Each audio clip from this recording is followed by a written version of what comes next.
Hello, everybody. It is the Locked On Big 12 Roundtable. We are recording this on July 5th at 10:24 Eastern Time, 9:24 Central Time. It's important because news changes fast these days. On the show, realignment. We are discussing the news that the Big 12 might add up to as many as 6 teams in the Pac-12, what that could mean, and more, all coming up for you on today's show. You are Locked On Big 12, your daily podcast on the Big 12 Conference, part of the Locked On Podcast Network, your team every day. All right, once again, Locked On Big 12 Roundtable. I am Josh Neighbors of the Locked On Big 12 podcast. To my right, if you are watching here on YouTube, Stephen Simcox of Locked On Horned Frogs. Below him, it is John Williams of Locked On Sooners. And then to his left below me, it is Jake Hatch of Locked On Cougars. Gentlemen, good to see you all. It's good for all of us to be back together. A whole lot has happened. We got the news last week that UCLA and USC are headed to the Big Ten for 2024, and that's caused ripple effects across everything. We've talked about it on this channel. I'm sure y'all have talked about it on y'all's channels about the realignment news, but really it's just a whole lot of conflicting stuff that we're seeing, although we do all trust Dennis Dodd. So we're going to roll with Dennis Dodd's reporting on this. And today he said that the Big 12 is targeting adding up to as many as 6 teams. Now, the 4 teams he grouped together, Arizona, Arizona State, Colorado, and Utah, we had all heard before. The 2 that we knew were, potentially in play, but really have felt like long shots up until Dennis Dodd said something, were Oregon and Washington. And there has been reports that those 2 schools are kind of in limbo because they are waiting for, maybe word about what's going to happen with Notre Dame. But Stephen, I'll go to you first. I mean, when you saw the news, we've heard about the 4, but the prospect of getting Oregon and Washington, I mean, I was kind of licking my chops on that one.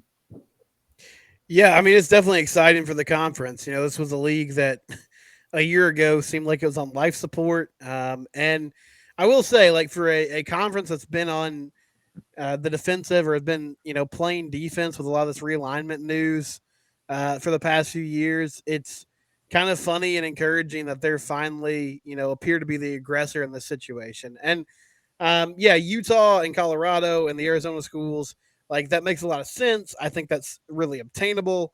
And honestly, though, outside of Utah, like, all those other programs from a football perspective are kind of struggling right now. But it's good to add those numbers. It's good to have those TV markets.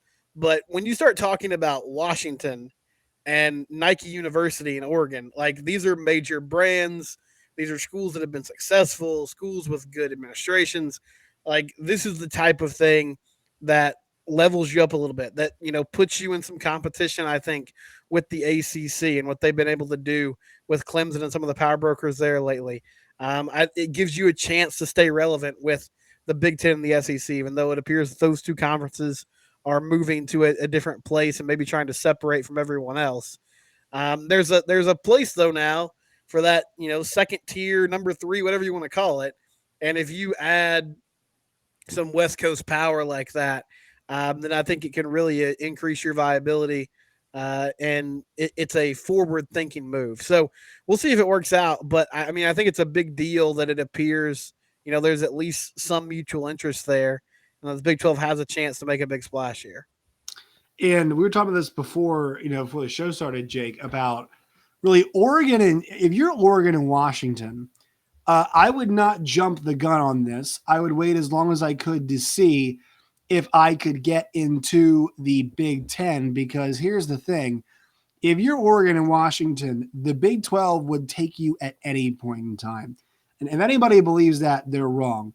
I've always referenced this article. I've referenced it a bunch. It's important, but Andy Staples wrote the Wheel of 24 article basically about the 24 schools that really do boost, when they're on TV, people are watching. Washington and Oregon are both on that list. And so they are good academic institutions. One is in Seattle and one is Nike's, manifestation, if you will, of college sports. I mean, you think Nike and you think college sports, Oregon is what you think of. So, Jake, I think that's kind of the consensus that we came to before the show, right? I mean, I know it feels like there's a rush sometimes, but if you're Oregon and Washington, there's no rush. You should wait to see if you can get in the Big Ten and get a bigger piece of the pie. Yeah, if you believe John Canzano's reporting, and he of course covers Oregon heavily up there in Oregon, he's saying that Phil Knight is making calls behind the scenes to help Oregon right now, whether it's the Big Ten or the SEC. They can afford to let this play out as long as they need to until they're told a firm no by the Big Ten, the SEC, and potentially putting the Pac-10 together as currently constituted and just kind of staying that way until they feel like those options are not viable options. Yeah, you just let things ride. That's the thing. These are two power brands. They are the power brands remaining in the Pac-10 as currently constituted. You chase that until they tell you a firm no that it's not happening, and then you look at your other options. And yes, the Big 12, they also on their end probably should just be patient and just kind of sit back on those two in particular and say, hey, if you guys are interested, we'll take it. But at the same time, I think the Big 12 needs to push forward and looking at what they're calling the border state, the four corner states. Go after the Arizona schools, go after Utah, go after Colorado. Chase those four right now, and at the same time, leave the door open for those other two. Yeah, I think that's kind of the right play. And John, it's interesting. I've been thinking about what Bud Elliott said a while ago or a couple of days ago. Roughly a week now. He said he thinks any kind of super league would not just be 40 teams. It would be probably more towards 60. And his point was somebody's going to have to eat losses, right? Like and I'm not suggesting the Big 12 would just go and lose games. I mean, there are Rutgers and Illinois and Indianas, and there's sometimes my Missouri Tigers, and there are South Carolinas, and there are Vanderbilts who eat losses in those conference regularly. But if you were to go to, a more towards 50 or 60, I mean, the Big 12 adding Oregon and Washington is a really good asset to have, because I think at that point, you're putting yourself forward with an Oregon, Washington, Oklahoma State, Baylor, Kansas basketball, obviously, Arizona basketball, obviously, Cincinnati football. You're putting together a whole lot of assets at that point to really think, all right, if we're going to top off the super leagues, whatever it is, then if we make it like a 68 team league or whatever it is, the Big 12 would kind of fill it out nicely. And I think that's in play, especially if you get Oregon and Washington. Yeah, I think the conference as it is, if you add the Arizona schools, Colorado, Utah, it's really, really solid. Yes. You might not have the premier programs, but you have a really nice set of depth teams that are going to create a lot of competition and a lot of really intriguing games. I feel like the race for the Big 12 title would be really, really intriguing all the way through the month of November, because you have a lot of really good schools. Again, you don't have the premier cream of the crop programs, but then if you do add a school like Oregon or a school like Washington, you mentioned the teams that draw. Well, you look at Forbes 2019 list of the most valuable college football programs. Oregon and Washington are on that list, and they're two of the 25 schools remaining outside the ACC, the SEC, and the Big Ten. They're the ones to go after. And I love the move. I love the aggressiveness by the Big 12 to see if they can make this happen. I don't think we're going to get any resolution on that anytime soon. But if they are going to be able to make this happen, that not only does it create a sense of survivability, but this is going to be a conference that then thrives moving down the road, because you get the regional matchups, you get, like Steven talked about, new cities that you're going to be able to broadcast your Big 12 games into: Seattle, Denver, Phoenix. Mm-hmm. It's going to be a lot more intriguing for the Big 12, a lot of really cool matchups. And it doesn't put you on the SEC or the Big Ten's level, but I do think it does create an opportunity for you to be in league with the ACC, and potentially, if the SEC, brings in some of those ACC schools, then you surpass them. I mean, it's a power move. It's an aggressive move. And if this is Brent Yormark, even though he doesn't officially start until August 1st, I love what he's getting started with in going after the big dogs that are available. Like, if you're going to make sure that this conference and your job is still viable down the road, you got to swing big. And I love that they're doing that right out of the gate here. Yeah. Just to clarify this, somebody actually had asked this question and said, hey, who is it pulling the strings? Bob Bowlesby is a lame duck now. I mean, he is not making calls and facilitating this stuff. It's obviously just a time period of transition for Brett Yormark, but you better believe he's definitely involved in making calls in this situation. I mean, his job has started. Like, I know the date is not hit yet, but guys, his job has already begun. It begun the day they announced him, even probably before they announced him. So he's the one really right now doing this, and so obviously the conference presidents, whatnot. One last thing on the Oregon and Washington front. Unless they feel like they're really under the gun to go somewhere else and make something else happen, I expect them to remain out of what's happening now and wait for the Big Ten to see what happens. All right. I really think that's kind of where we're at. I would expect some movement on the front of and this is not inside information, but I would expect some movement on Utah, the Arizonas, and Colorado. I bet we'd see that first. If we get all 6, hey, I mean, I'll gladly be wrong if we get all 6 in the Big 12. But I think right now it's safe to say that, look, the 4 that are talked about, their move would be a much quicker one. For Oregon and Washington, nobody's pressing you. Seattle's not going anywhere, right? It's not, Nike's not going anywhere. The things that make you who you are not going anywhere. You're in a good spot. All right, one quick word from our sponsors.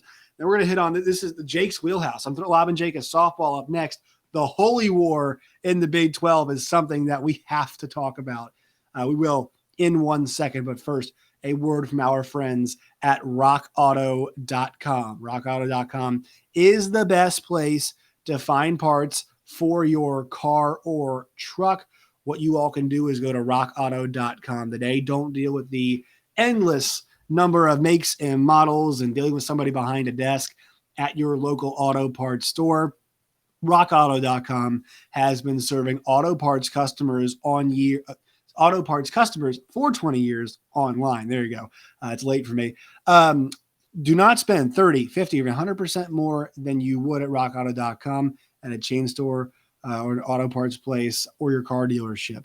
Go to rockauto.com right now. See all the parts available for your car or truck, right? Locked on in their How Did You Hear About Us box. That way they know we sent you. Amazing selection, always low prices, all the parts your car will ever need. That's rockauto.com. So, and for some reason, Jake, this took me like a day or two to think about. And I was like, oh my God, the holy war in the Big 12? Sign me up. Are you kidding? I mean, that would be fantastic. This is a rivalry that is normally played out of conference. It's played every year, I believe, though, right? They still, yeah, it's, since they both parted ways with the Mountain West over a decade ago, they have missed, I believe, 2 years in that run. They've tried to play it annually. Yeah. This would become, a conference game. And for two programs that have done very well recently, I mean, it could be a very important conference game as well. You know this area very well. What's the vibe right now about this? Obviously, some of these fan bases do have some ideas about where they sit compared to everybody else. There's always a little bit of acrimony, but I have to imagine overall, I mean, everybody's it's kind of exciting because it's getting people's, it's getting them all, getting the juices going, getting them all worked up. Yeah, Ute fans, by and large, are fairly apprehensive just about what the future is going to hold. They just won the Pac-12. They just went to the Rose Bowl for the very first time. They're riding high right now with the Pacific Athletic Conference, the Pac-10, Pac-12, whatever you want to term it to be right now. But they're apprehensive about what the future is going to hold. A lot of them out there are talking about how they think that the Big Ten will come calling eventually, or they'll be part of what gets scooped up with the SEC. There are all kinds of ideas out there. The thing about this is, if the Pac-12 does come calling, there are BYU fans who I have seen on my timeline on social media who are saying that BYU should block the Utes from getting into the Pac-12. The Big 12, you mean? The Big 12, I apologize. Yeah. The biggest thing is, I think, and what I have heard is that BYU's all for having the Utes join the Big 12 if they can get them into the conference. I think that it would expose the holy war to a whole new set of fan bases who have not experienced it. These two fan bases, BYU and Utah, they are at each other's throats at all times. This is a rivalry that exists 365 days a year. A lot of people accuse my radio station of essentially building our whole outside the Utah Jazz, our entire ethos of our radio station is built on that rivalry. Well, let's put it this way. The fan bases alone, they just keep that fire stoked at all times. And if you can get that into this conference, give it to me. I would love it. I think the Big 12 would benefit from it because not only does it bring a new hot rivalry to the conference, it also exposes more of the Big 12, that Midwest/East Coast side of the country, to more of the West Coast, and allowing them to have more programs playing games late at night, which opens that TV window even wider for the Big 12. And, Stephen, one thing you have to, we have to acknowledge that would be positive about this is how much have we talked about the deterioration and the lack of rivalries that conference realignment has been, it's cost us, right? A&M and Texas, was a, I mean, let's be honest. I know it's going to get renewed, but like it was a casualty and there's new acrimony there, but for, totally different reasons. Bedlam is getting broken up as we know it. Texas versus take your pick of any Texas school is getting broken up. This is, it's not a rivalry that was apart, but now it would be truly together, Stephen. And it's also a religious rivalry. So, somewhat I mean, they call it the Holy War. I know it's not like, about religion, but hey, we can be the Big 12 can be the conference of religious rivalries too. You can throw that in there. Your TCU Horned Frogs involved, but have to love the fact that we're strengthening a rivalry, not breaking one up. Yeah, I mean, you need those games. Like the Big 12 in its new form doesn't have a ton of these rivalry games with built-in history. Like I know a lot of fans have talked about Iowa State and Kansas State being, a sneaky good game, Farmageddon. And TCU and Baylor have a lot of history, and that's a good rivalry as well. But Utah and BYU, I think it's two really passionate fan bases. It's a game you could put on primetime television, as Jake laid out there. You could put it on, in that West Coast time slot, and you don't have to hype it up. You don't have to stir it up. It's right there. It's built in. The Big 12 needs that. They need some of that natural rivalry juice because, yeah, Oklahoma State, they're losing their natural rival in Oklahoma. The Big 12 as a conference is losing Texas and Oklahoma. That game, UT, that's always a huge game for everybody in the league, but especially the Texas schools. That's one they circle. So to get not only two really good football programs, but a built-in game that you could put the last weekend of the season, potentially, that could be a really good matchup. That's huge for a league that is going to miss some of that with, the musical chairs that are going on. And John, let's pivot now to kind of that talk that we had about, Power 2, Power 3 leagues. What do you think about let's just do the four. Let's just add the four schools that we talked about, the Arizonas, Colorado, and Utah.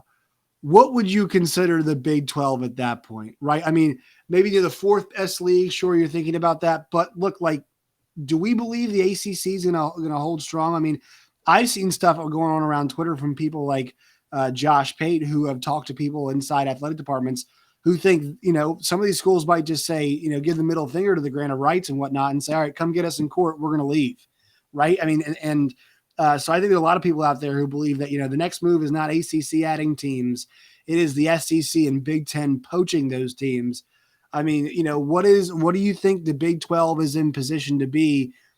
Obviously, the loss Texas and OU is huge, but where would you kind of categorize them or think about them if they were able to just to snatch the four? I think if they took the six, I think there's no doubt about it. That's the third best league, right? I mean, I think we're on the same page, right? You snatch Oregon and you snatch Washington. I mean, Clemson's the only thing that's propped up that league, the ACC, for a while now, and it feels like a foregone conclusion that they're going to go to the SEC, FSU, Miami, maybe Tech, UVA, Duke, and Carolina go make their way to the Big Ten.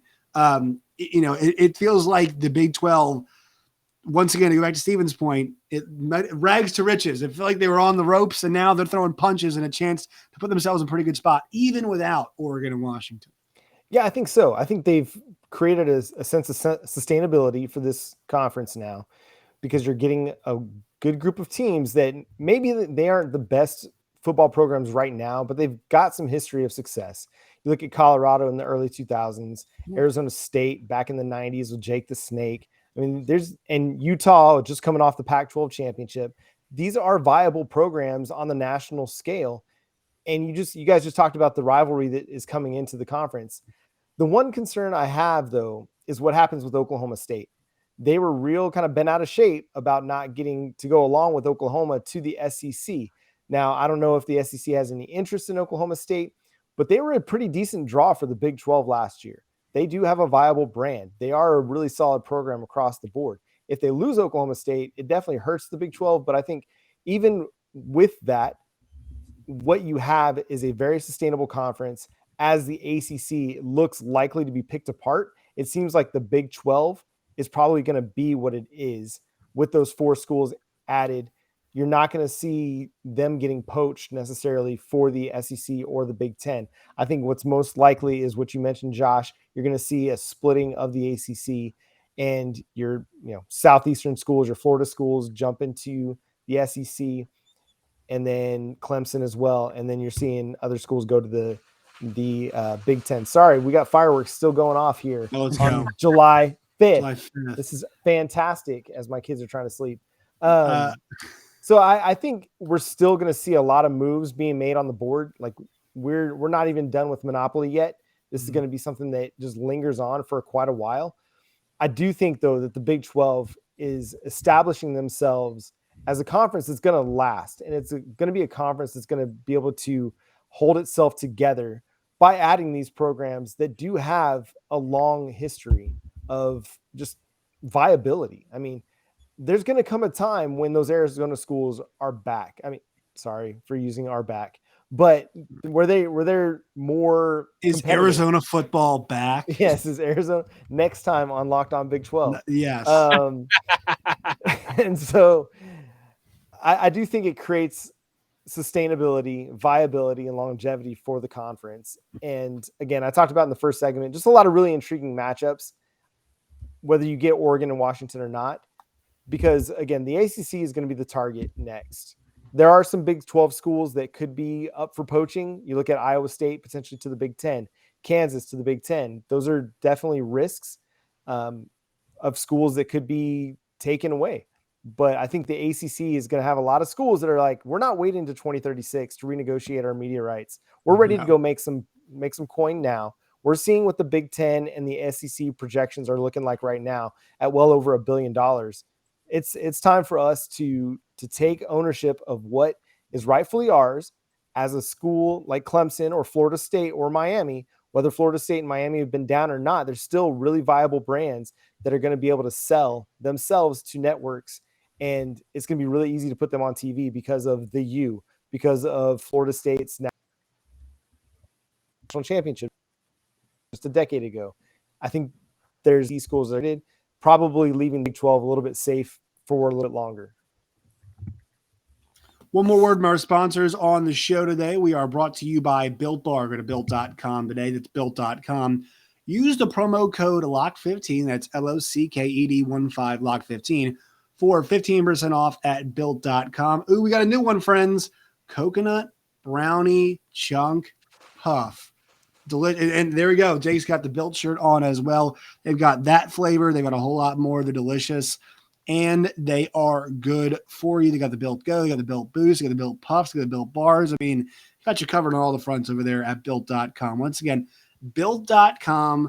Promo code LOCK15, LOCKED15, LOCK15 for 15% off on your first purchase at built.com today.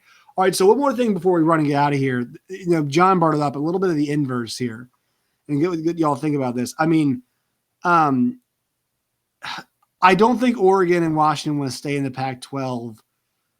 But like, does anybody have any remnants of fear maybe that the Pac-12 poaches Big 12 schools? I mean, guys, my fear of that is pretty close to zero. But it's worth talking about because it's an idea that we've seen out there. Go ahead, Jake. Yeah, go ahead. Okay, I'm coming this from a BYU fan perspective. BYU, I don't know how many people know this. When Utah went to the Pac-12 originally, BYU engineered a move where they were actually going to move their Olympic sports into the WAC, and they were actually going to have a scheduling agreement with the WAC before the WAC fell apart. The WAC the word got out of this to the Mountain West Conference, and Craig Thompson, their commissioner, engineered essentially a coup where he brought in Fresno State, Nevada, and there's one other school that they brought into the Mountain West to scuttle that plan for BYU.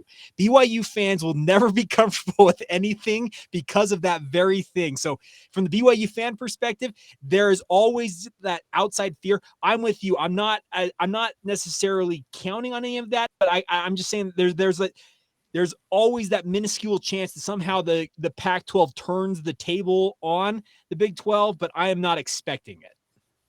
Steven? Yeah, I mean, I really don't see it happening. Like, I guess you have to leave that possibility out there because it's such a crazy climate. But honestly, for all the jokes that have been made at the Big 12's expense, like the Pac-12 is not in a stronger position lately. They also have struggled to get teams in the playoffs in football. Their flagship programs like USC, who is now leaving, obviously, has not been the same, as a football program in recent years. Oregon is still a great brand, but, they haven't really been knocking on the door like they were in the past. And their media deals, it wasn't done, looking towards the future. I think they've been kind of caught flat-footed with this whole fiasco as well.